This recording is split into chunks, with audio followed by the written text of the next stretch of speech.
Eh, mainit tayo. Meron tayong may kailan na GT2 eh. Tignan nga natin ang kanyang mga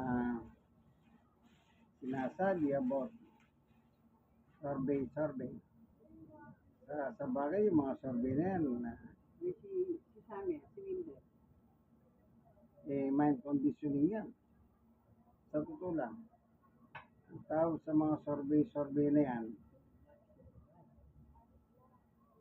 mind conditioning. Kumbaga, si Juan de la Cruz, kinukondisyon nila yung utak na akala mo, in reality, totoo yan. Pero talagang marami ng mga survey na ganyan na nakita sa ibang bagay yan. Dapat yan, ipinagbabawal na lang yan eh. Kasi, paano kung kakampi mo? Kung kalaban mo, siyempre, madali na. Kaya, nung mga nakaraan eh, survey dito, ba't magkaiba? Diyan mo makikita talagang may halong kademonyohan. Yung mga DBS, yung mga ganyan, may halong kademonyohan. Sige, makinig tayo dito. Mukhang galit na galit ito. Ano? Ay, wala na siya po.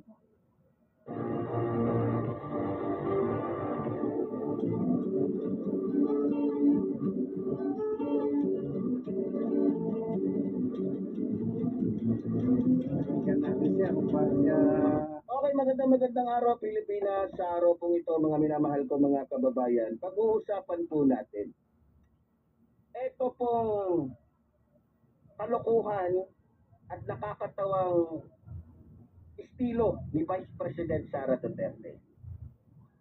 Nito mga nakarang araw, may napanood po ako sa balita na tumaas daw yung trust rating ni Vice President Sara Duterte kesa kay Pangulong Ferdinand Marcos Jr.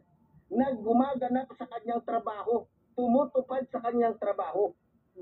Samantalang itong mataas ang ratings, ayon sa Pulse Asia survey, walang ibang ginawa kundi tumambay, gumala, mag-abroad, magpasarap sa buhay, magnakaw, manira ng may buhay na may buhay.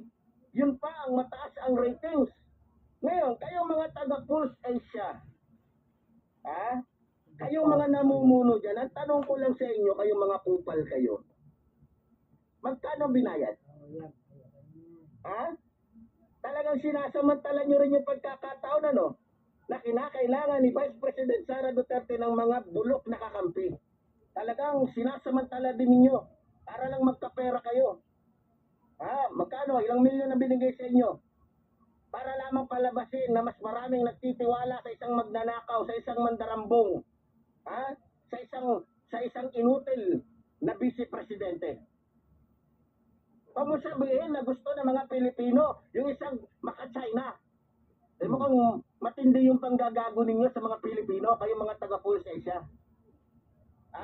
Ibig sabihin, mas maraming nagkakagusto sa isang baliw, maraming nagkakagusto sa isang taong traidor, maraming nagkakagustong Pilipino sa isang taong magnanakaw na siyang dahilan kung bakit naghihirap ang mga Pilipino.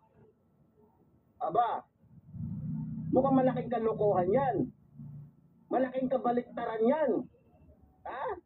Yung masipag ayaw ng Pilipino, ganun ba yun? Yung tapat ayaw ng Pilipino, ang gusto nila yung mandarambong, ganun ba yun?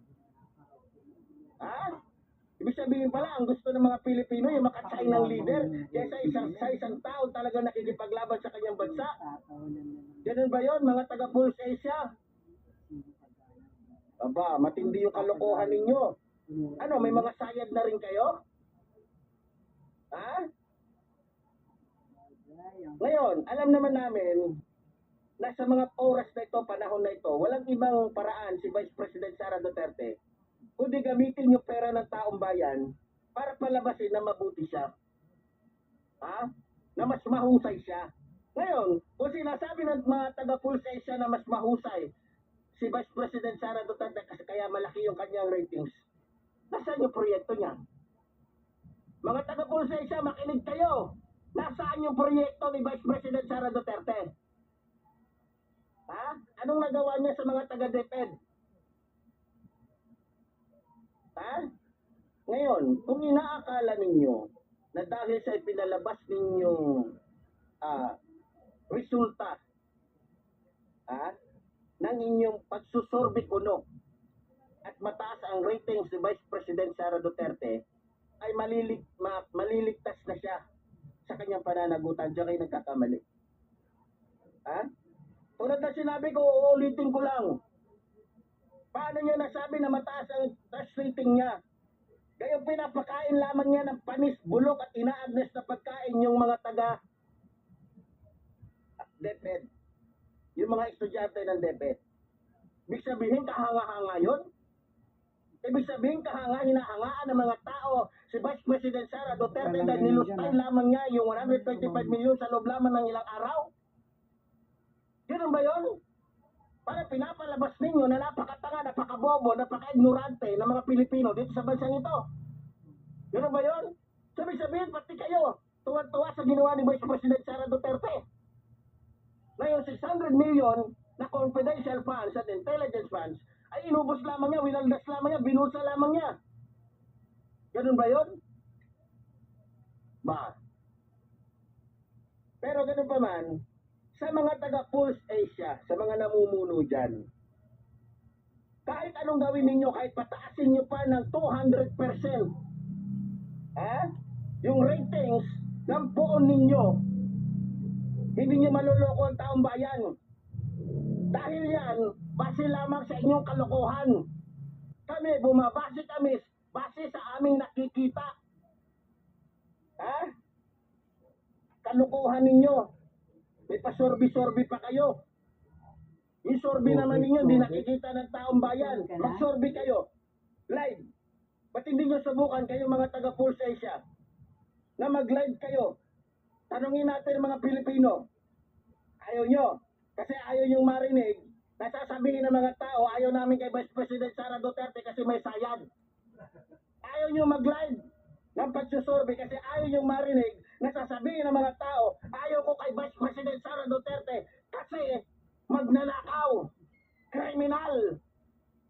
Kaya gagawa na lamang kayo ng report, papasa nyo sa mga reporter, at sasabihin yan ang lumabas, paano kami magtitiwala sa inyo? Hindi naman namin nakita yung pag-ano ninyo, pagsusorbe ninyo. Base lang niya sa inyo. At balita ako mga kababayan yung mga namumuno pala dyan sa Pulse Asia, ano na yan, yung kawani na yan, yung Pulse Asia na yan, na nagsusorbe, ano pala yan? Kaalyado pala talaga ni Vice President Sara Duterte. Kaalyado, kaibigan, kaibigan, kaalyado, talagang maka-Duterte. Kaya natural lamang, nagagawa sila, tutulong sila, gagawa sila ng mga balita na hindi totoo. Siyempre, tutulungan nila yung kapwa nila sinungaling. Siyempre, baka nag-aano din. Baka mayroon ding hinahabol na katungkulan na baka bigyan sila ng ganitong katungkulan pag si Vice President Sara Duterte na ang maging, alam nyo na, di ba?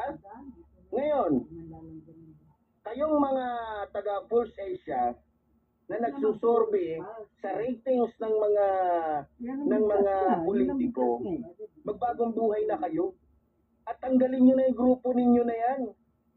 Kasi kasinungalingan lang din naman yung ginagawa ninyo Ginagamit nyo yung grupo ninyo para magkapera kayo sa mga politiko. Sa tingin niyo, sa pangalan pa lang ninyo Pulse Asia.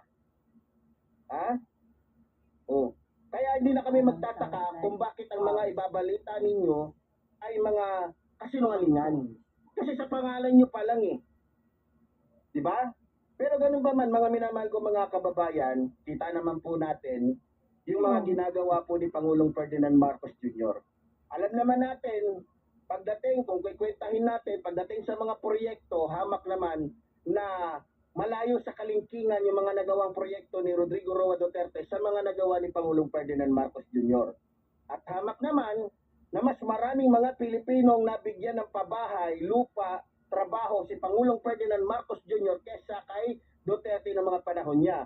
At hamak naman na mas maraming pinanagot na mga tiwaling opisyal ng ating bansa si Pangulong Ferdinand Marcos Jr. kesa kay Rodrigo Roa Duterte hanggang kwento lang.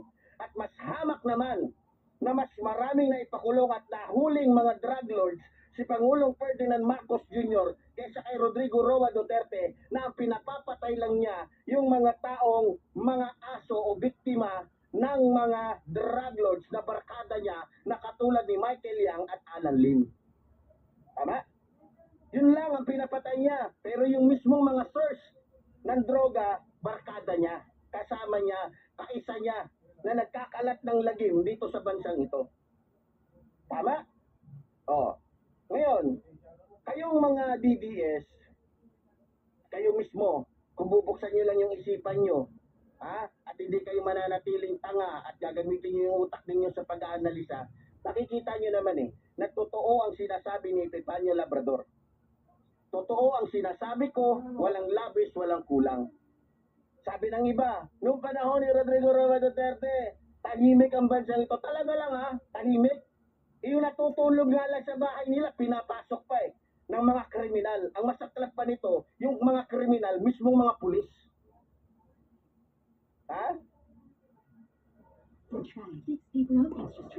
Sabi nila maganda yung lugar yung Pilipinas noon, panahon ni Rodrigo Roa Duterte.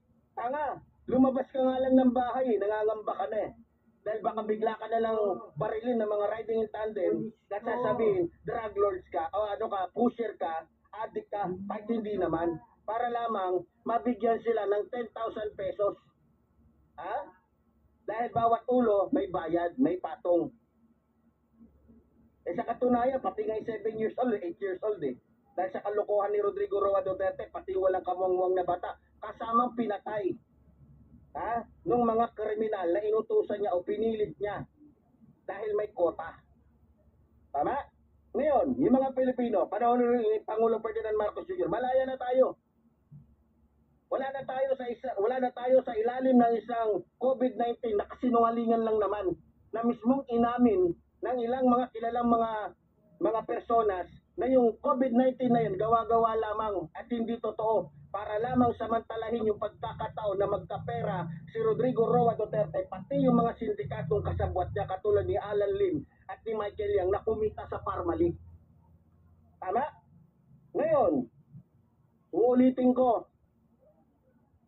huwag nyo na kaming masyadong patawanin. Dahil hindi kami mga bobo, hindi kami mga tanga. Ngayon, Vice President Sara Duterte, baka gusto mo pa magbayad ng ilang mga grupo na nagsusurvey-survey sa mga ratings, magbayad ka na. Ubusin mo na yung pera namin. Diyan ka naman magaling Sa tingin mo ba, Vice President Sara Duterte, sa ginagawa mong yan, na nagbabayad ka ng mga taong nagre-report o nagsusurvey-survey ng kalokohan, maliligtas ka na? Siguro ginagawa ni Vice President Sara Duterte yan dahil alam niya na mabubuksan na yung kahon ng BIR na ayaw nilang pabuksan. Bakit kaya? Bakit kaya ganun na lang yung takot dito ni Vice President Sara Duterte na mabuksan yung BIR nila? Samantala kung iisipin yung mabuti kung wala naman talaga silang tinatago, ba't sila natatakot? Bakit lahat na lang hinahadlangan ni Vice President Sara Duterte? Anong kinakatakot mo, Vice President Sara Duterte? Akala ba namin hindi ka magnanakaw? Akala ba namin wala kayong tinatago? Bakit lahat na lang na gustong makita ng taong bayan hinaharangan ninyo? Ang gagamit nyo, hindi privacy. Tanga! Paano magiging privacy yun? Nagtataka nga mga Pilipino paano ka nagkaroon ng bilyon-bilyon. Kaya kailangan buksan nyo para malaman kung saan nanggaling. Takot ka na baka malaman namin kung saan nanggaling. Takot ka na baka mapatunayan yung sinasabi ni dating Senador Antonio Trillanes na yung perang natatanggap ninyo o nasa inyo ay mula sa mga drug lords. Ngayon kayo mga DDS, hindi ba naman kayo mga bobo? Kung wala tinatago yung phone ninyo, bakit ayaw niya ilantad? Bakit takot na takot sila? Bakit gumagamit pa sila ng ilang mga abogado para lamang hadlangan na makita yung kanilang mga salin? Sige nga, kung wala tinatago yung mga phone ninyo, tapos nagpapagamit kayo. Tapos sabi nyo, harassment, ganito, ganyan. Eh yung pagpatay ni Rodrigo Roa Duterte ng mga walang kamalay-malay na mga kabataan, ng mga tao, ng mga pastor, at iba pang mga personas na walang kamalay-malay sa droga. Hindi ba pangaharas yun? So muli po, tulad po ng sinasabi ng lingkod, mabuhay po ating ng bayan, mabuhay po nagmamahal sa ating bayan. Maraming salamat po. Mukhang may katotohanan yung bira. Yan kasing survey na yan, falsis yan. Wala nang kredibilidad ang mga yan. Alatang pera-pera lang pinag-uusapan yan. Naalala ko nung araw, meron isang survey. Yung pala ginawa yung survey na yun sa Mindanao lang. Ang labok yun. Binuking. Hindi ko maalala kung kailan ko na ano yun. Binuking nila. Sipin nyo. Talagang, alam nyo dito sa ibabaw ng mundo, ang sabi ng kasulatan, unang 1:5-19, itong mundo natin ginalalagyan, nasa ilalim ng kapangyarihan ng Satanas. Ano bang papel ni Satanas? Sabi ni Jesus, one this, naparito si Satanas para magnakaw, pumatay, mangwasak. Yan. Ito bang administrasyon nga naman ni PBBM nag-uutos ba siya pumatay ng tao? Meron ba kayong kahit katiting lang na chismis, meron ba kayong narinig na banggit na si PBBM dito wala tayong political corona, nagpapatay. Sa administrasyon na ni Duterte talagang namin naman yun. At ang kanyang co-perpetrator ay si Bato, ang utang ng EGP o double barrel na ngayon ay alam nyo na, nagtatago.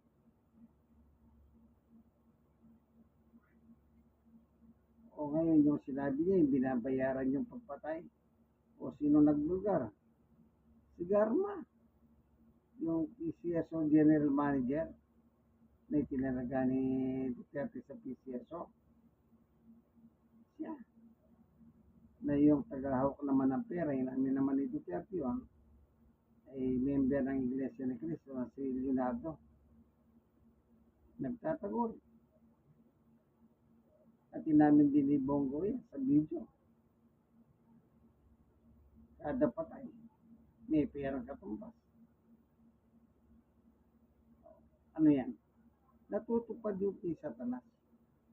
Naparito siya para pumatay. Magnakaw. Si Duterte rin umamin eh. Marami akong ninakaw, pero gusto. Ano sabi nung nagsalita? Magnanakaw daw si Sara. Sino niya? Ano pa bang wasak? Dahil buhay na winasak. Di ba? Naalala niyo yung mayor sa Iloilo na bigla tumakbo ng Amerika? Ngayon nandito na sa Pilipinas. Sige, binawasak ang pamilya. Lahat yung gawa ni Satanas. Kumbaga, itong Duterte, tao ni Satanas yan. Okay, tayo, 51 billion ni Pulong. Anong nangyari ngayon sa Davao? Swimming dito, swimming ko. Ba? Nasaan yung 51 billion? Kaya, ang kapangyarihan ni Satanas nasa kanila. Di ba yung mga dating pulis na DDS? Ilamin nila. Ngayon na nasa ICC sila, testigos sila. Laban sa mga Duterte. Na yung pamilyang Duterte. talagang yung katangian ni Satanas, makikita mo sa pamilya Duterte na naparito si Satanas para pumatay, magnakaw, at pumuksa. Yan ang trabaho ni Satanas.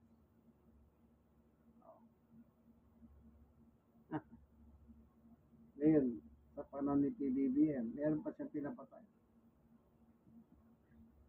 Yung mga kumita sa flood control, yung mga flood control na nagsimula kay Duterte, ayun, yung mga kasawang Diskaya, nasan sila? Nakakulong. Eh, yung kanilang si Marcoleta na pinagtiwala, nasaan ngayon? Nakakulong.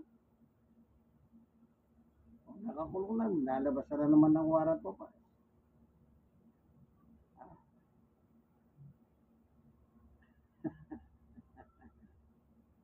Sabi, imbis na magtiwala ang Diskaya sa gobyerno, nagtiwala sila sa isang tao. Eh, anong nagawa ng tao na yun? Kakaya ni Marcoleta, di wala. Di ba? Gumawa pa ng drama. Yes, yung merong sakit ng basa na Sandigan Bayan. Aba, wala. Ang bilis lumakad. Ay, yung mga previous, napanood na. Walang wheelchair. Ang bilis lumakad. Naka-uniforme ng ano. Dating barong, eh, uniforme ng bilanggo. Yan. Ano sabi ni Sir Panelo? Kasalaran niya. Siya pala yung may kasalaran kaya sa nakulong. Hindi ba naman sa demonyo yun eh. Sabi niya ba eh, yun daw pinasok sa kanya eh, mga invento lang. Sipin niyo, ganyan magtrabaho si Satanas.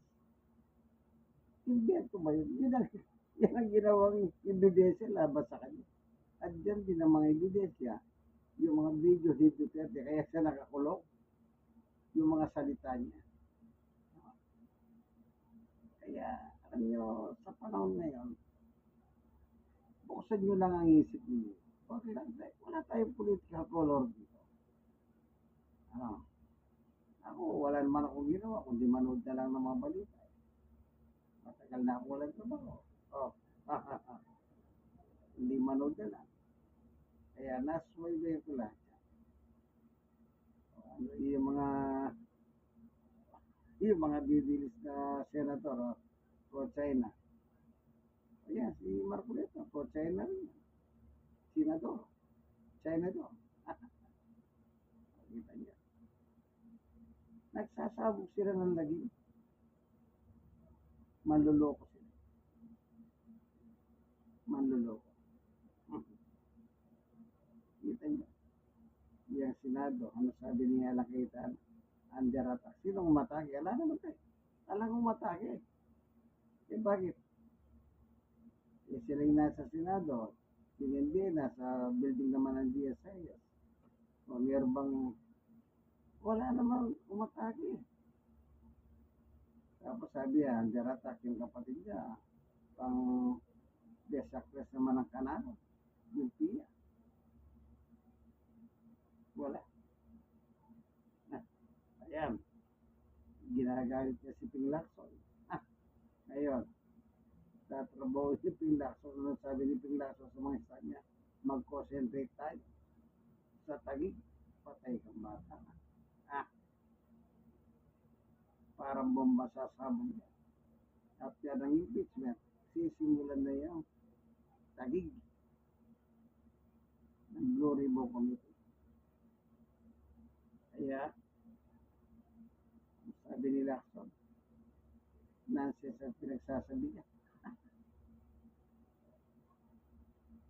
Kaya, mag-isip naman po kayo.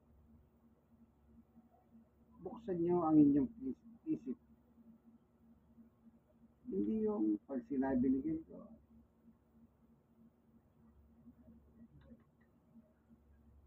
sinasabing patay mo si Bongbong at saka si Lisa at saka si Romualdez. Hindi ba? Si Sarah? Oh. Fake ba yun? Ang sabi ni Sarah, no joke, no joke, no joke po. Eh dito po, pinagbabantaan niya presidente ng Pilipinas. Ah, yan si Satanas. Kanyang kumilos si Satanas. Ayos sa Biblia. Ano pa? Pahayag 12:9. Dito sa lupa si Satanas, walang ginawa kundi mandaya ng tao. Kaya dinadaya niya mga tao. Sige nga. Ano pa? Ikalawang Korinto 4:4. Binubulag niya ang kaisipan ng mga tao para huwag sila maniwala sa katotohanan. Kasi si Satanas walang katotohanan sa kanya. Diba? Juan 8:44. Si Satanas ay sinungaling at wala ang katotohanan sa kanya. Diba? Kaya mag-isip naman kayo. Yung katangian ni Satanas, nakikita sa pamilyang Duterte. Ako wala tayong birahan dito. Yan ang aking nakikita. Sa totoo lang, yan ang nakikita ko sa kanila. Diba? Ha? Sige po, ganito na lamang ano. Itong inyong kaibigan kaya Brother Manny Bautista. Lagi po kayo mga langin sa Diyos, may init ang panahon. Kahit na maulan-ulan. At actually, talagang nasa linyo tayo.